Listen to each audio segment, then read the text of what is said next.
Hello and welcome to Flashback Generations, episode 46. As Hello. usual, it's Pete and I, and we're going to be reviewing the Imperial Assault skirmish mode in depth. Today we're doing the very, very famous IG88. Well, actually, Yeah, is that an exaggeration? I suppose he's only famous. famous. He's famous to me. I've long been obsessed with this guy and his three brothers, plus probably by now. Oh, did you ever read Tales of the Bounty Hunters? Yeah, I read the one where, well, I won't go into it, but there's some great little quite old stories around. I think that's one of them, isn't it? Tales of the Bounty Hunters around Boba Fett and IG88, Bosk, all the rest of them. Yeah, but We flesh out the characters who are, barely in the movies, to be the honest. thing that happens at IG88 is insane. It's sort of like Spoiler alert, in case anybody's not read them. These are all books. Some of our they're younger. really old. They're really old books. Yeah, definitely read them. But I mean, IG88 story implies that he had taken over the whole Death Star. He was in charge of every. He was going to start a whole galactic rule, an entire mutiny of every Sorry, not humanity. Uh, All machine. Everything. All the machines were about to rise up and just crush and destroy everything, and the Death Star getting destroyed actually put an end to him. It was Well, the new Death Star, wasn't it? He snuck in. it was Uh, ridiculous. they It were all was. on the same mission, weren't they? There was IG88 A, B, C, and D. Mhm. One of them's the one we see standing on the Star Destroyer, and he's only going along with the bounty hunting gig, as a cover. One of them Boba Fett. Boba Fett kills loads of them. kills him on Bespin. They have a fight on Bespin, I think, and he can be seen in the movie in the scene where Chewbacca's rooting through the junk for the bits of C-3PO. With Yes. the notes. In the corner, there's a very sad and broken-looking IG88 model sat in the That's corner. Boba Fett's taking him out. So they weave that whole thing into the story of this book to say that 3 hours earlier, Boba Fett and them and IG had faced off, and IG had lost. One Yeah. of them becomes a cropper on Old Mantell, I think, or something like that from memory. And one of them succeeds, and he sneaks himself aboard the Death Star, and as Sai says, plugs himself in. It's a brilliant story, and he's about to take over the whole, all droids everywhere. It's just it's such a tall story. It's so massive. It kind of Yeah, makes you kind of wonder like what? yeah, This it's didn't completely happen in Star folded Wars. into the cracks of the movies, isn't Yeah. it? It breaks it, but it breaks it because you're kind of watching it going, hang on a second. I liked all the stuff in it though that because each of the in Tales of the Bounty Hunters they do when they're all on the Star Destroyer and Darth Vader's like doing his speech, No what they're all disintegration. thinking. Yeah, but he's pointing at Boba Fett and IG88 gets a bit jealous and he's like, Yeah, why is he pointing at him? He's not as good as me.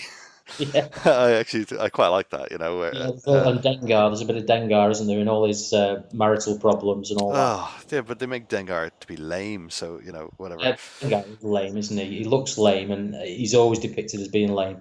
The Yeah. lad he played Battlefront side, they've just introduced Dengar, and he's got a wide boy Cockney accent. What?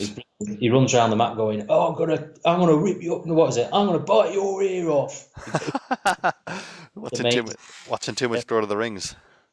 No, it's like, yeah, he's got that orc voice, like, Yeah. "Go blimey, watch out, they're over there," and all that. "Go blimey, love a duck." Oh, It's so oh amazing. dear. I'm worried. I'm Well, that's the worried. first time I've ever heard him speak in any depiction, so yeah, it's good. Right. And of course, the last thing you got to say about Yep. IG, those who don't know, and many of us guys will know, that the IG88 character was actually made out of bits of recycled from the Cantina set in the first movie.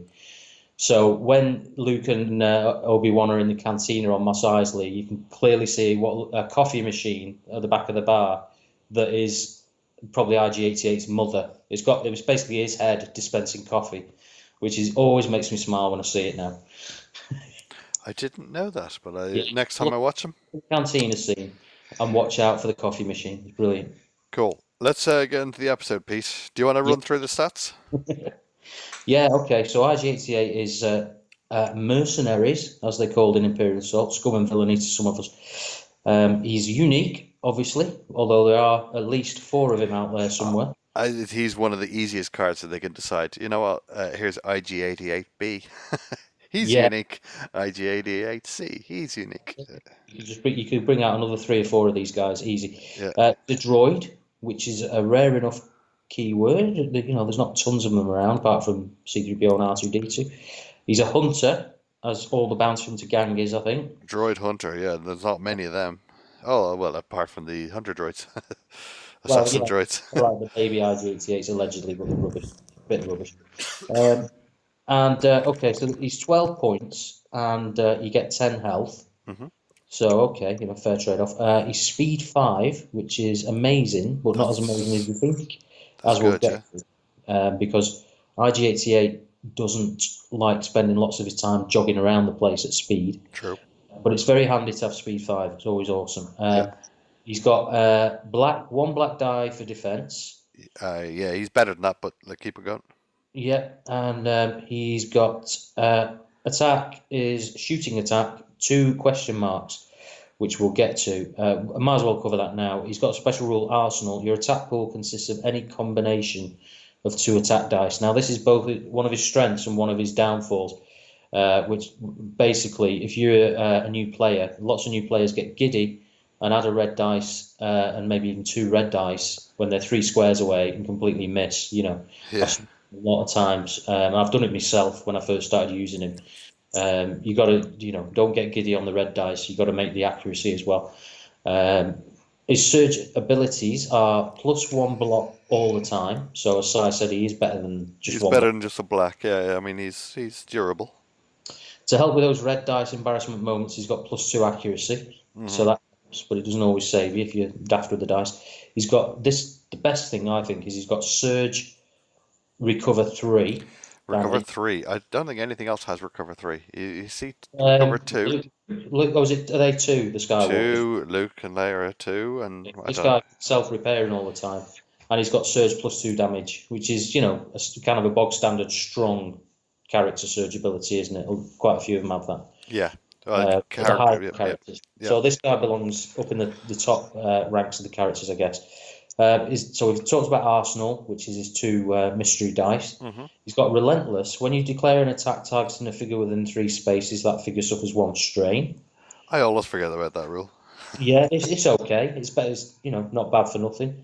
And here's another awesome bit for him. And the reason why Speed 5 is often nullified, he's got Assault, which Rebel players will know you can perform multiple attacks each activation. So he can shoot twice if he wants to, once with each action. So there's a lot going on with him. I think he's great, but his problem is life, his health. It can go down. He can die. He can get. He falls. There's a way, yeah. I mean, he gets null if he gets pressurized and damaged. You've then got to just start rolling 2 yellow dice, or Recover. you need to introduce surge dice to because his surge is recover 3 because that ability is not a condition and the rule does not there's no rule to say you need to do a damage. He can just shoot at anything and it doesn't matter if he misses or does no damage. He can still use the surge to recover 3 because it's not a condition. You know. He's a character. Then he's just sat there doing nothing, repairing himself, which Yeah, is nice because you're not losing the points. But he's a 12-point character who gets shot up a bit. He has to stop and sort of like, you know, you can almost see the scene where his head drops and he self repairs for about 15 minutes. I think that eventually he's the sort of character. I think they'd introduce an upgrade to a droid that allows him to have more armor or something. I think he's the sort of character who could really benefit from that by armor health. Yeah, yeah. I mean, you'd wonder whether he needed Maybe another dice. black or something. Yeah, yeah. Oh God, imagine that. I He would have to pay for it. He'd have to be about 14 points or something with another black on, wouldn't he? I Or think it'd give be him a more. black and take away the recover. He, I think IG88 is borderline absolutely brilliant, and I say borderline because he's kind of sitting on the side of being he's a little bit crap because he's a little bit vulnerable. Yeah. For instance, look at Luke. Luke runs in and shoots him. Then Leia runs in and shoots him with Luke, and then he's dead. So Brilliant. that happens all the time.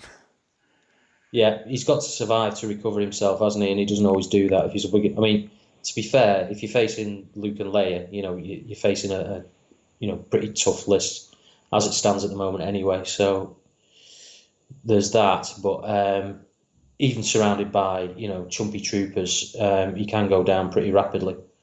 And if he doesn't go down, he's nullified because he's got to stand there repairing himself. Yeah, yeah. And less effective. So yeah, the other thing is his speed five. I mean, it's great for getting into a position, um, but you're always eager or over eager to get those two attacks in. So that means he has to stand still. He should do that though. That's what you should. That's what you want him to do. Yeah, so there, if he's standing still, he's at risk of attack. So, and he's not got the tanking ability to take a lot of attacks, has he? As you say, so I like him. like he's right on the edge of being awesome, and Yeah. he's right on the fence between awesome and mediocre, really. Uh, Mediocre overcosted. If he dies cheaply, it's a big waste of 12 points, does isn't it? he? What sort of list do you think he works with then? Because I mean, you see him with quite a lot of people who try and take him in the four bounty hunters, for instance, which doesn't work. But um, I don't think I've not seen many. I think not, our mate Nigel tried it. I'm going to try it for a bit just for laughs. sure. The fourth bounty hunter will be Greedo, not Dengar, by the way. But yeah, no, I fully admit that's probably it's a real uphill battle to use that list effectively. I mean, I've seen people trying to do the fluff thing and have him at the head of an army of droids. They've used cards to get Imperial probe droids in there and assassin droids in there and all that sort of stuff. Mm, But it just vaporizes I because don't think. Yeah, nothing has enough life. Droids are notoriously weak. they're all in crap defense. This guy, he's literally he walks in position and becomes a gun turret, but a fragile gun turret. So Yes, he's a little bit weak, I suppose. I I do really like him, and to me, whenever I'm actually looking at the bounty hunters, he's probably oh no, actually, Boss could be my first pick, but Yeah, Bosk's Bosky's better. so cheap compared to him. Yeah. Uh, but then Bosk is like whatever a wave four character, so it's not very fair to judge him on that. Yeah, it's a disappointment with that. When we're looking at things like Darth Vader and IG88 and those original box or Wave One characters, you think FFG would, maybe we're missing something, but you think the new stuff that they've never done the power creep thing, FFG. Oh my God, have you seen the new stuff? It's like crazy. It is S crazy, yeah, but it's 6 points, and you got a guy who's got 15 life and yeah, exactly, yeah. But He's got a three gun attack, and if they're moving into that power creep thing, it's a disappointment to me because yeah. we all know companies that have used that tactic in the past, and it's just irritating, and borderline dodgy, really. But so I'm sure that's not what they're doing, but it does look a bit like it. You look at IG88, it should be like 9 points really in today's money, shouldn't he? Uh, If it was 9 points, you'd be like, yeah, fair enough, he's cool. I like. that's a good shout. It would be good if they kind of just said, let's review all the points of everything from wave one, two, and three, Yeah. and make sure that they're appropriate. Or Slight disappointment that they need to do that though. But yeah, to be fair, I'm not a games designer, and every wave you release everything, the complexity multiplies, doesn't it? true, yeah, yeah, We only know only too well, Si, with our four extra cards for Rebel Assault. yes, yep. We wrangled over those for ages, didn't we? Too long. Yeah. Um, So yeah, shame. I mean, he's great, but he's is it? yeah, he doesn't really fit in any list like definitively either. No. But Um, I mean, the four bounty hunters add up to 40 points, and it's there for those who want to, do the fluff list just for laughs, which of is fine. course. That's what I'm doing for a bit. So Let's talk about the command cards now. yes, Okay, so we're going to do two tonight. The first one is opportunistic. So it's 0 points. You can have one in your deck. It's any scum figure or mercenary figure. It's got a picture of, is that Bosk on the it is. I front? think yeah. Is Or it? or a No, transition maybe. I'm not sure. It's a small gun though. Anyway, it's to me, so I don't know. use after a hostile figure suffers damage. You gain 3 movement points. Nice, yeah, 0 points. It's Uh, actually a, it's actually a very nice card. One thing uh, I tried to use this before, and I was went into detail with this, but you cannot use that against when you're with a bantha if you've ended your move. Why not? I thought you'd ask that because you have actually ended your move. So even though you've got 3 movement points, you cannot move because you've already Oh, because you have actually declared the end of your move. yeah, I'm dubious on that one. I don't believe you. I'm sure, I'm sure you were convinced, but No, no, uh, no. Well, it's when you generate all your movement points at the start of your turn, you and then do, you move wherever you want. But you you do. you don't move then stop then move then stop. That's true, yeah. So But otherwise, the Bantha would go, well, everything it tramples on gets, damage, damage, damage, and you keep on just damaging people. Because, yeah, that's fine. That's fine. And then the move ends and your activation ends, yeah. But there's a paragraph in the rules somewhere. I won't bother dragging it out now. I mean, sure, I'll look into this. I'll believe you. I'll take it on face value because you've obviously discussed it with someone. But it there's a was it, paragraph in it, there it was somewhere Andy. It was Andy. What's his, it was Andy. Andy H, yeah. Yes. Okay, fair enough. He knows his stuff. He knows Yep. his stuff.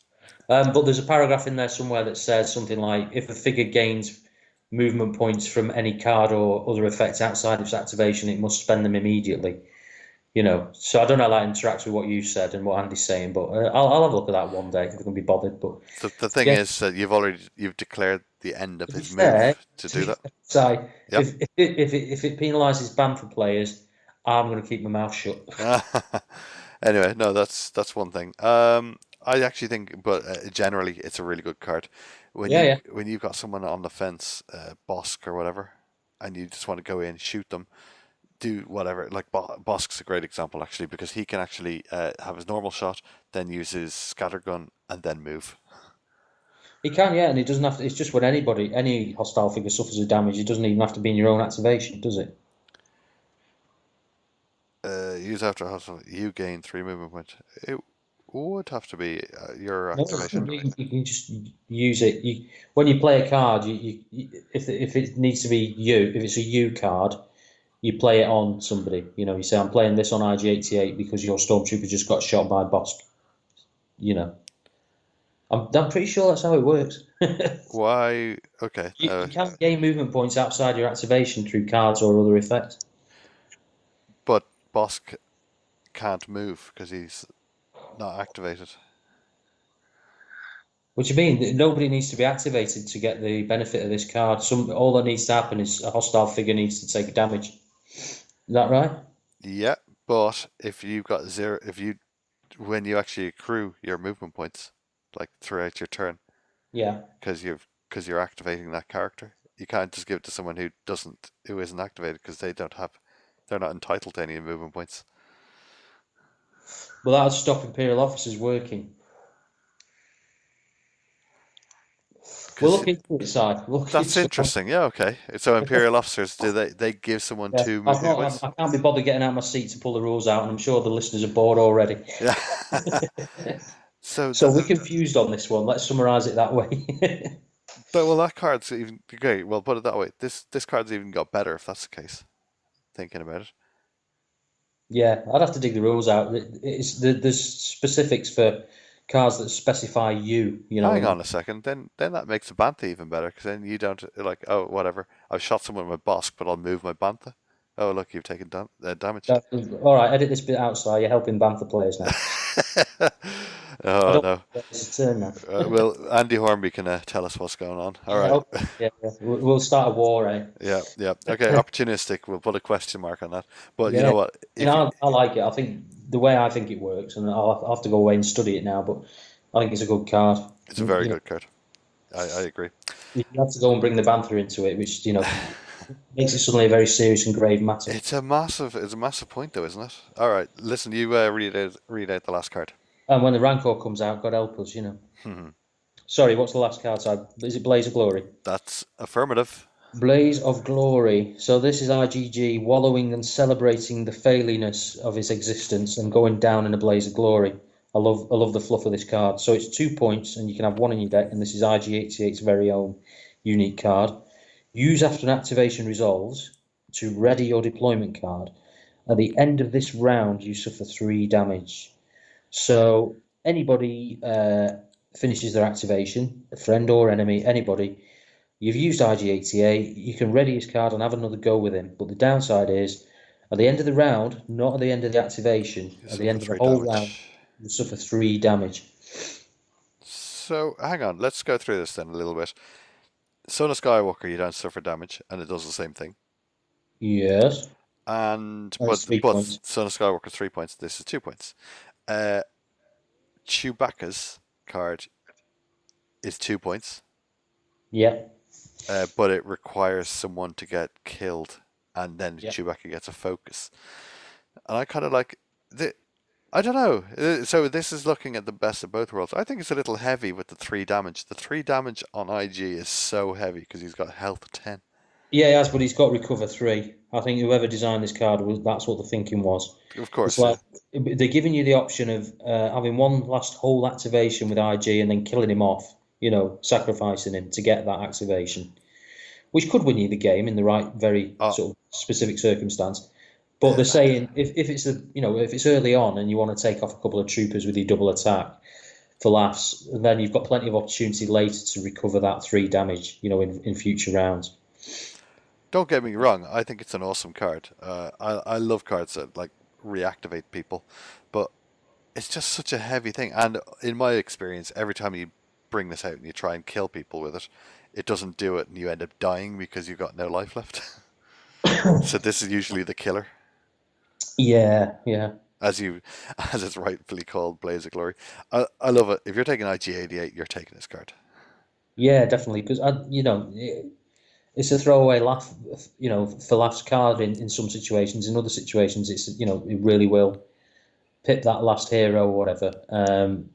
You can imagine the situation. If you need, I don't know, if you need so many points and you need so many points to win, you're both in the 30s somewhere or high 20s, and if by sacrificing IG you can kill somebody more expensive because they're right down to the last health, In fairness, I it's think worth a throw of the dice, isn't it? this is the card that you will pull out because you know it's gonna like you have to use it. Yeah. It's a must-use card. Well, yeah, I mean, you can get down to the situation where you've got, if you're both on 35 points, if you kill the other guy, um, and you've got an IG's going into this with 2 health left, if you kill the other guy, you get the points before the end of the round, don't you? So you win the game. And then at the end of the round, IG88 drops dead, but it doesn't matter because you already won because it's who gets the points first, isn't Yep. it? I believe it. So that's quite a specific scenario, but we've all been there, haven't we, where it's right down to the wire, because this game very often comes down to the wire like that. Yep. Yep. So it's a nice little card. You would, if you got IG88, you'd take this one, I think, most Definitely. of 100% of the time. we should Um, say so. We really should say. Have we done Prey on the Week? oh God, no, oh no, we haven't. No, we haven't. We should stuff this in with this guy, really. Yeah, Prayer in the Week. Yeah. That's So yeah, a skirmish upgrade. I've So got it here. I'll read it, shall I? Yeah. yeah, go Just for it. so mercenary skirmish upgrade deployment card, 1 point, unique. You can only have one. It's an attachment and it's hunter only, so it can go on any of these bounty hunter guys. Hmm. While attacking a figure with a figure cost lower than yours, apply Pierce 1 and +1 accuracy to the attack results. That's the one, isn't it? Yes, Yeah. absolutely brilliant. His figure cost is 12. Yeah, so that's why it's this guy's card, probably. Everything is cheap. Everything is cheaper than him, pretty much. So he's always going to get Pierce 1, and he's always going to get what was the other thing? +1 accuracy. So it makes him accuracy Yeah. 3. So it gives you that the chance to stick in that red dice a bit more comfortably because you've got +3 accuracy with IG88 now instead of +2. And a Pierce 1. Whoa. So well, I always equate Pierce 1 as being like you did an extra damage, but it's more like it just goes through that bit easier. Yeah. I think the Prey on the Week has to go on IG88. Yeah, defo it's the best use of it. I mean, Boba Fett could take it, I guess, couldn't he? Because he's 13, he's more. But My problem with Boba Fett with it is Boba Fett doesn't get 2 attacks like IG, yeah, and IG pretty much does with the assault. But Boba Fett also he does get the damage through. But it's never like the pierce isn't the problem. yeah, Whereas IG gets +2 damage, and he needs to actually get he needs to get the piercing. yeah, yeah. So that's a good one that must be mentioned with IG. Is there anyone who's cheaper than more expensive than him? Well, obviously Vader and I don't know. Right, he's not. In Mercenaries, there's Boba Fett, who's 1 point more 13, yeah. and less suited to using it, as you say. And I don't think there is. Oh, he's Boston 8, Greedos 4, Dengar's whatever. Would it be no hunters? You've got to be a hunter to use this card. So, what about the assassin droids? Are they hunters? yeah, but you see their individual figure cost, isn't that right? So what are they? Of course, 10? yeah. It's a terrible idea to put them on then. Put this on then. What is it? They're 10 points, so it's Yeah, five points each. But that's five, not. yeah. You don't Five or care. probably seven for the big ones or whatever. Hmm. Six maybe. So no, yeah, IG's very well suited to this. It does make him 1 point more if he dies, which he very often does. So It'll do enough for you though. yeah, Um, Lastly, then, what do you think of the model? the model is okay. I mean, I like I say, the character was designed from bits they found around the set of the previous movie. I think he moves very slightly. He's just literally a load of old spare parts put together with a couple of guns stuck in his hand. Yeah, I think he's a little All the bit. action figures are like that. I mean, what can you do with IG88? He's literally a droid He's skeleton with a bucket for a head. he's quite boring. I thought he was the most He's boring thing to boring, but that's paint as kind of well. his charm because he looks so stupid. He's supposed to be this deadly, assassin bounty hunter, and he looks like, a small flight of 3 steps would probably make him fall over. Yeah, He's got door wedges for feet. I mean, they get all the detail in there. They've got the little bandolier, they've got the wires coming in and out, the pistons on his legs, all that stuff. His little claw hands. It's a really good figure, but the problem's not the figure. The problem is the comical design of the character. yeah, yeah. But that's what I like about him. He looks ridiculous, but he's still like, what do they call him? Deadly dreaded droid hunter and all this sort of But they, stuff. what I mean is, they didn't really do anything to try and make him cool. No, So no. I mean, the action figures often have him posed, like mm, shooting his guns and whatnot. But in this, he's literally stood there with his gun sticking out in 2 directions. it's a little bit boring. Yeah. Well, to me, I don't know. I'm going to give it a 5 because it feels like the designers actually didn't know what to do, and so they Yeah, didn't really do much. yeah. I mean, he just looks more silly though. If you put him in, strike him in a dynamic pose, kneeling down or about to go into a combat role, you lose any believability whatsoever because Yeah, yeah. he's quite clearly a hat stand. No, fair enough. All right. Well, before we end this episode, we'll just put a quick note. So this is episode 46. We've pretty much we've done what we originally intended to do, which is cover waves 1 to 4. So Pete and I have decided that we're going to call this season 1. The season 1 finale has been IG88. Uh, Yeah, so Blade Glory. so we will be back, but we're going to give it a bit of a break from Imperial Assault, and we'll go and focus on other things and whatever. We'll come back probably. We'll continue on with whatever the next few waves. Probably Decemberish, maybe. I don't really want to be held to ransom over anything. So, but yeah. So that's the general thought. Yeah, I mean we've got Jabber and all that. Are we through Bespin and everything, Si? Are we? Yeah. No, no. Bespin's the big one that we haven't done. Right, so we're up to about Bespin. Fair enough. Yeah, So so we'll have another. We're gonna have another 25 characters at in about least 8 months, for. we'll be even more behind than we are now. So, but Yeah. Oh, we'll get there. We'll get there. But thank you very much for listening, guys. And we've enjoyed doing the episodes. It's really I feel like we get a lot of ideas about cards and how to use them. So we it's did. actually it's quite beneficial. It's not just us like we don't really discuss anything before we do the shows. We just come on and just start talking. You can maybe tell that. Yeah, it's pretty obvious, but that's the joy of it at the same time because if this is rehearsed, I don't think we'd get any joy out of it. So Yeah. I we mean, would we've have given got up. 3 week row about opportunistic, haven't we? And how that works. So, and others, no doubt, other Yeah, cards. But come that's on, all. come All on, part. Andy Hornby, tell us. Yeah, Andy, if you listen, get in touch and explain it to Yeah, or if you just tell us on YouTube or something. All right, guys. Well, yeah. Cheers for listening, and I guess we'll see you in a few months. me. Here we go, everybody. See ya.